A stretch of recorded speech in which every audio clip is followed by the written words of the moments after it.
আসসালামু আলাইকুম, welcome to another mini blog.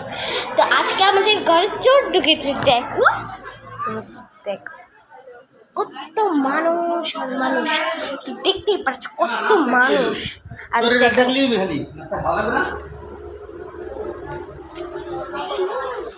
অনেক মানুষ, দেখো দেখো অনেক মানুষ ভাই। আর চোর এখানে এখানে এইটাকে বাইন্দা দিছি, এই যে এখানে বাইন্দা দিছি। দেখো শুধু কি মানুষ, কি মানুষ, মানুষ আর মানুষ বাইরে। এই যে ঘরে বন্ধুটা দিচ্ছে, দেখতেই পাচ্ছ অনেক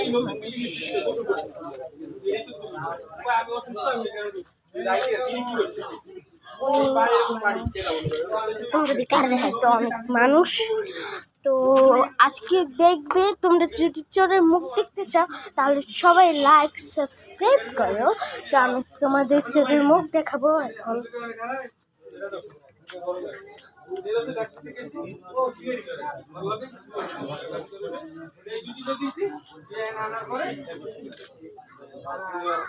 দেখতেই পাচ্ছ কি মানুষ। আর এখানে বুঝছো চোর কি পেলে ঢুকছে সেটা আমি তোমাদেরকে বলছি, শোনো। প্রথমে আমার কাকারা আছে না, আমার বড় কাকা, তো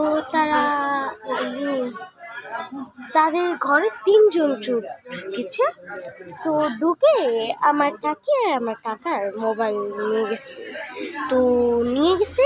পরে কাকার দিকটা সবাই কইতেছে কি চোর, যে আমার কাকা তো ভাই কইছে, ডাকছে, ধরতে পারে নাই 3 জনরে।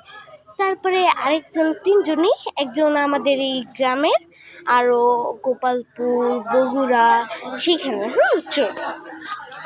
তো দেখতে পাচ্ছ ওই যে ওইখান থেকে অন্য একটা জায়গায় আমার দাদুগো বাড়ি অনেকটাই দূর।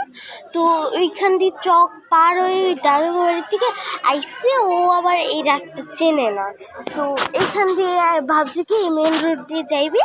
তো প্রথমে আমার একটা ভান নিচ্ছে, যে মনে হচ্ছে কি ও কিছু করে নাই।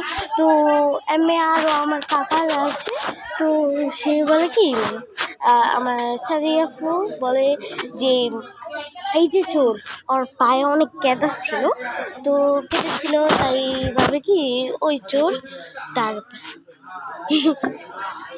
তারপরে চোর ভাবছে, এরপরে কয় কি এই যে চোর। তারপর সবাই ধরছে, তো অনেক মারছে। তারপরে যেটা বলে না একটা জিনিস দিয়ে, যে এখানে কান ধরে রক্ত বের করে দিতেছে, এখানে চুলকে গেছে, আরও অনেক পিটাইছে। তো এখন আমরা চোরের বাইন দেখতে পারিনি।